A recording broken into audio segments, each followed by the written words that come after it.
Hi guys, welcome to channel pharma digital. Friends, आज हम बात करेंगे फार्मास्यूटिकल केमिस्ट्री में वॉल्यूमेट्रिक एनालिसिस। ये हमारा चैप्टर नंबर 2 है। चैप्टर नंबर 2 में दो पार्ट हैं। इसमें पहले पार्ट के अंदर वॉल्यूमेट्रिक एनालिसिस दिए हैं। वॉल्यूमेट्रिक एनालिसिस के अंदर हमारे 5 तरह के एनालिसिस हैं और सेकंड पार्ट के अंदर हमें ग्रेविमेट्रिक एनालिसिस को डिस्कस करना है। तो सबसे पहले आज हम देखेंगे इसका फंडामेंटल ऑफ वॉल्यूमेट्रिक एनालिसिस। तो friends, now let's get started. तो friends, fundamentals of volumetric analysis इसका मतलब क्या है? तो आपने कभी गौर किया हो, जब कभी भी हम किसी चीज को सीखते हैं, करने के लिए जाते हैं, तो उससे पहले उसके कुछ नियम कायदे हमें बताए जाते हैं।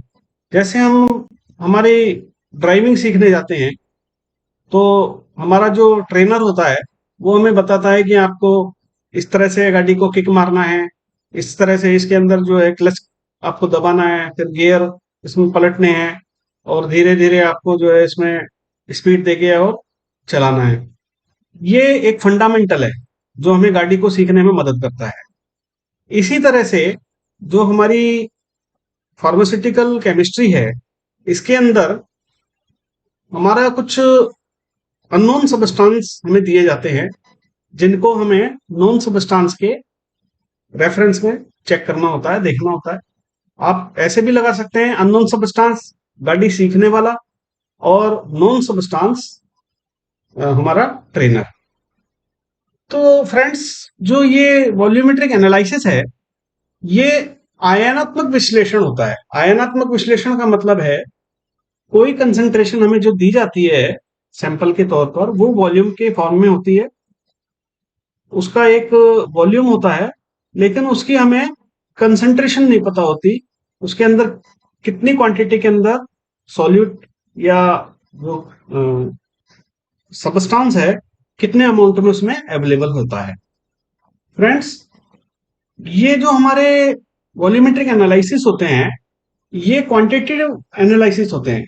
क्वांटिटेटिव एनालिसिस के बारे में आपको मैं बताना चाहूंगा।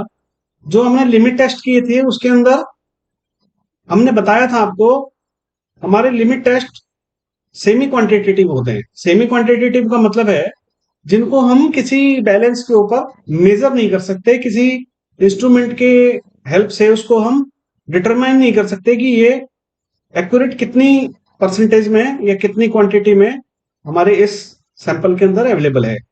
लेकिन हमारे इस वॉल्यूमेट्रिक एनालिसिस में इसके बिल्कुल उलट है। जो काम हम लिमिट टेस्ट में नहीं कर सकते थे, वो हम वॉल्यूमेट्रिक एनालिसिस में कर सकते हैं, और ये हमें परसेंटेज के तौर पे हमें प्राप्त हो जाता है। हम उसका डिटर्मिनेशन कर सकते हैं। इसको हम कंट्रोल्ड वे में करते हैं, और हमें हमारा जो टेस्ट है उसके अंदर नोटिसेबल चेंज देखने को मिलता है।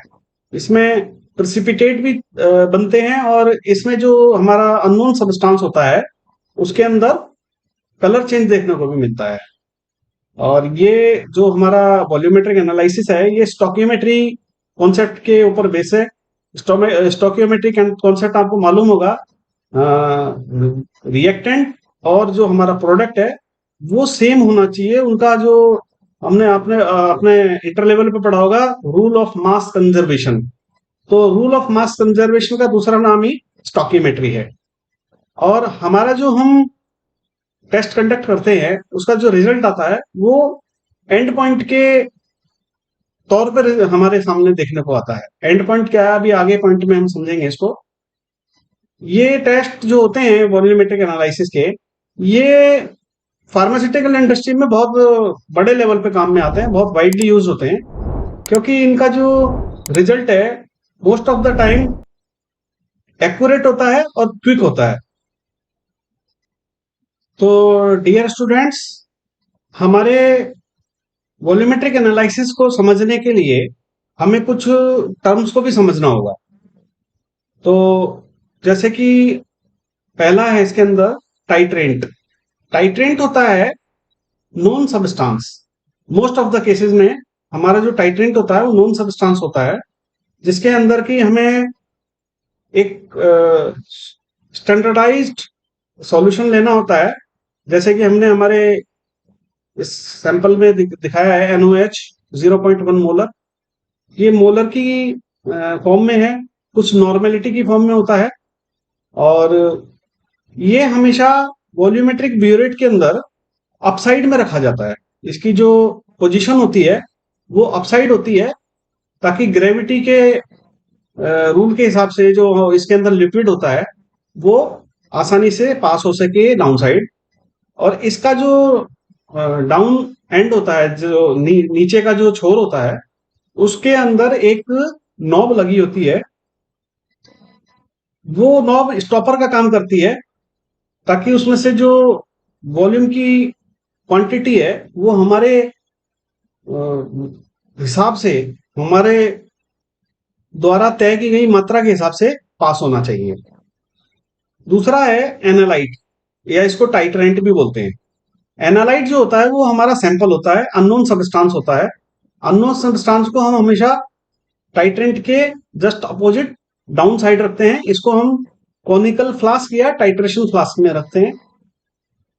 ये हमारे नॉन सब्सटेंस के साथ रिएक्ट करते हुए टेस्ट को प्रोड्यूस करता है, या टेस्ट को हम इसके साथ परफॉर्म करते हैं। तो इसके बाद है इंडिकेटर। फ्रेंड्स, इंडिकेटर जैसे कि आपने अपने घर में बिजली के बोर्ड के अंदर देखा होगा, एक लाल कलर का छोटा सा लगा होता है, जिससे पता रहता है कि हमारे घर में बिजली आ रही है। इसी तरह का एक इंडिकेटर होता है, लेकिन वो केमिकल इंडिकेटर होता है। उसमें भी कलर हमें शो होता है, और इसकी कुछ बूंदे हम हमारे जो एनालाइट होता है उसके अंदर डाल देते हैं। और जब हमारा इक्विवेलेंस पॉइंट आ जाता है, उसके बाद जब एंड पॉइंट शुरू होता है, तो हमारा जो अननोन सब्सटेंस है उसका कलर चेंज होना शुरू हो जाता है। इसके बाद इक्विवेलेंस पॉइंट आता है। इक्विवेलेंस पॉइंट, फ्रेंड्स, आपको थोड़ा इसमें ब्रीफ में बताऊंगा। इक्विवेलेंस पॉइंट जो होता है वो हमारा just before of and point होता है। अब आपको एंड पॉइंट के बारे में भी बताना है। तो एंड पॉइंट जो होता है वो पॉइंट होता है जहां से हमारा अननोन सब्सटेंस अपना कलर चेंज शुरू कर देता है। और ये किस लिए होता है, क्यों होता है, इसकी वजह होती है। जैसे हम मान लें हमारा एसिड बेस टाइट्रेशन है, तो एसिड बेस टाइट्रेशन में हमने टाइट्रेंट के तौर पर हमने बेस को लिया, और एनालाइट या टाइट्रेंट के तौर पर हमने एसिड को लिया। तो बेस के अंदर हमने NOH लिया, और एसिड के तौर पे हमने HCl को लिया एनालाइट में। जब हमारे एसिड के Cl के आयंस बेस के Na आयंस के साथ बॉन्ड बनाएंगे, तब तक हमारा जो अननोन सब्सटेंस है वो स्टेबल रहेगा। जैसे ही Cl जो आयंस हैं, क्लोरीन के आयंस हैं, वो ओवर हो जाएंगे, वो खत्म हो जाएंगे, तब हमारा इक्विवेलेंस आ जाएगा। मतलब हमारा जो सॉल्यूशन है वो न्यूट्रल हो जाएगा। मतलब जो हमने HCl हमारे एनालाइट के तौर पर कॉनिकल फ्लास्क में रखा था, अब वो एसिडिक नहीं रह गया, अब वो न्यूट्रल हो गया। उसका जो pH है वो चेंज हो गया है, अब वो 7 पे आ जाएगा। इसके बाद क्या होता है कि जब ड्रॉप वाइज हम उसको डाल रहे होते हैं हमारे टाइट्रेंट को, तो हमारा टाइट्रेंट इंडिकेटर के साथ रिएक्ट करता है, और इंडिकेटर के रिएक्शन में वो अपना कलर चेंज करता है। जब तक सॉल्यूशन एसिडिक होता है तो हमारा इंडिकेटर कलरलेस रहता है। जैसे कि हमारा NOH है, NOH जो है फेनोप्थेलीन के साथ जब रिएक्ट करता है तो पिंक कलर प्रोड्यूस करता है। तो इससे हमें ये मालूम हो जाता है कि हमारा अब एंड पॉइंट आ गया है। तो आप दोनों का मतलब एक साथ समझ गए होंगे। एक्विवेलेंस पॉइंट वो पॉइंट होता है जहां हमारा जो अननोन सब्सटेंस है वो न्यूट्रल हो जाता है, और एंड पॉइंट वो पॉइंट है जब हमारा जो सब्सटेंस है वो कलर चेंज करना शुरू हो जाता है। इसमें केवल एक बूंद का ही अंतर रहता है, एक बूंद पहले और एक बूंद बाद में। इसके बाद है टाइट्रेशन। तो फ्रेंड्स, जो हम अभी तक डिस्कस कर रहे हैं, जो टेस्ट है, उसको हम टाइट्रेशन बोलते हैं। स्टैंडर्डाइजेशन होता है जो हमने नॉन सब्सटेंस लिया, वो हमारा प्रिसाइज होना चाहिए। मतलब हम ऐसे ही किसी को नहीं उठा सकते। अगर हमें 0.1 नॉर्मेलिटी वाला चाहिए या 0.1 मोलर चाहिए, जिस भी क्वांटिटी का, जिस भी कैपेसिटी का हमें वो चाहिए, वो हमें उसमें डालना होता है, उतनी ही मात्रा में डालना होता है। स्टोकियोमेट्री आपको मैंने बताया ही है, जो रूल ऑफ मास कंजर्वेशन है वो उसमें अप्लाई होता है। कैलकुलेशंस अलग अलग, जो हमारे ये टाइट्रेशन है उनमें अलग अलग कैलकुलेशंस लगती हैं, अलग अलग उसके अंदर रूल आते हैं, वो हम हमारी जो टाइट्रेशन के लेक्चर होंगे उसमें बताएंगे। इसके बाद है कंसंट्रेशन। कंसंट्रेशन जो होती हैं, आपको मालूम है, वेट बाई वेट होती हैं, या वॉल्यूम बाई वॉल्यूम होती हैं, या वेट बाई वॉल्यूम होती हैं, या वॉल्यूम बाई वेट होती हैं। लेकिन हमने यहाँ तीन का ही डिस्कस किया है, इसलिए आप तीन को ही देख लें ज्यादातर। और ये पार्ट पर 100 होती हैं, इनको हम जो एक्सप्रेस करते हैं वो पार्ट पर 100 में एक्सप्रेस करते हैं। मोलल आपको मालूम है, हम इसको स्मॉल एम से डिनोट करते हैं। और ये जो होता है, ये सॉल्यूट पर केजी ऑफ सॉल्यूशन होता है। और ये इसका यूज जो होता है बहुत कम होता है, रेयर होता है। इसके बाद आता है मोलर।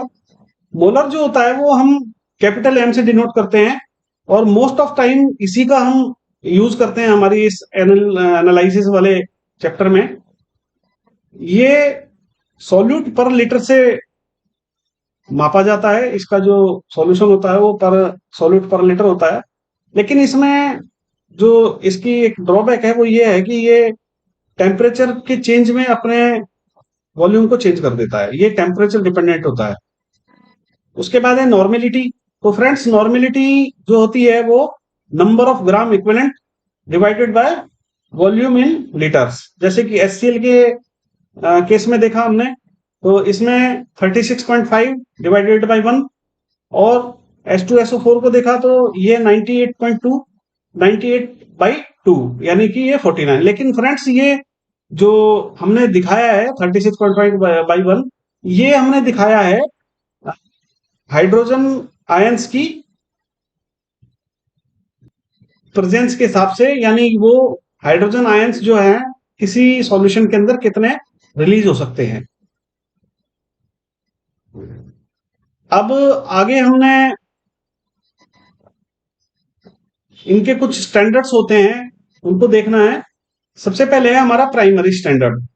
तो प्राइमरी स्टैंडर्ड ये है इसमें कि जो हमारा एजेंट होता है, जो हमारा टाइट्रेंट होता है, वो एटमॉस्फेरिक कंडीशन में स्टेबल होना चाहिए। मतलब हम थोड़ी भी गर्मी धूप वगैरह में वो ऐसा ना हो कि अपना नेचर चेंज कर ले। इसके बाद जो उसकी स्ट्रेंथ होती है, जैसे वो 0.1 मोलर है या 0.1 नॉर्मेलिटी वाला है, तो स्टोरेज सेल्फ लाइफ जो होती है उसकी, उसमें वो उसको चेंज ना करे जब तक कि उसका जो सेल्फ पीरियड है वो खत्म ना हो। फिर वो हाइग्रोस्कोपिक और डेलिस्ट्यूसेंट नहीं होना चाहिए, यानी कि वो पानी में बदलने वाला, यानी कि वो मॉइस्चर ना पकड़े, या एकदम पानी ना बन जाए हवा के संपर्क में आके, या फिर वो उड़ने वाला ना हो, जैसे कि वोलेटाइल होते हैं इस तरह के ना हो। इसके बाद वो इस तरह का होना चाहिए जो जल्दी से हमारे सॉल्यूशन के अंदर डिसॉल्व हो जाए।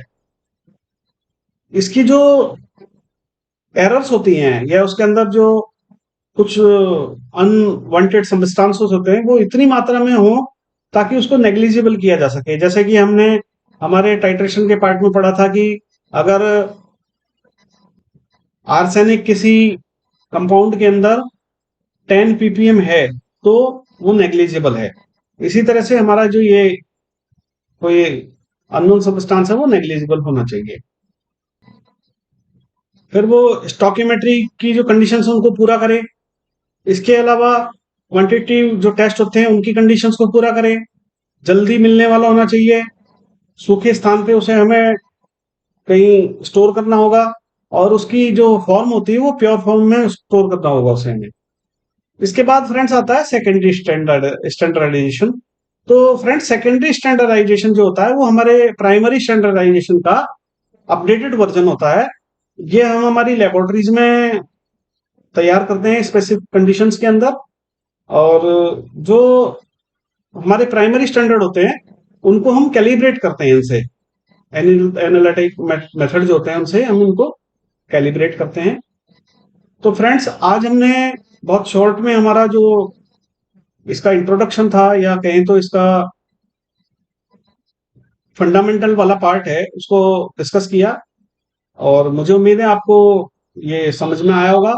आप एक दो बार वीडियो को देखेंगे तो और अच्छे से समझ में आएगा।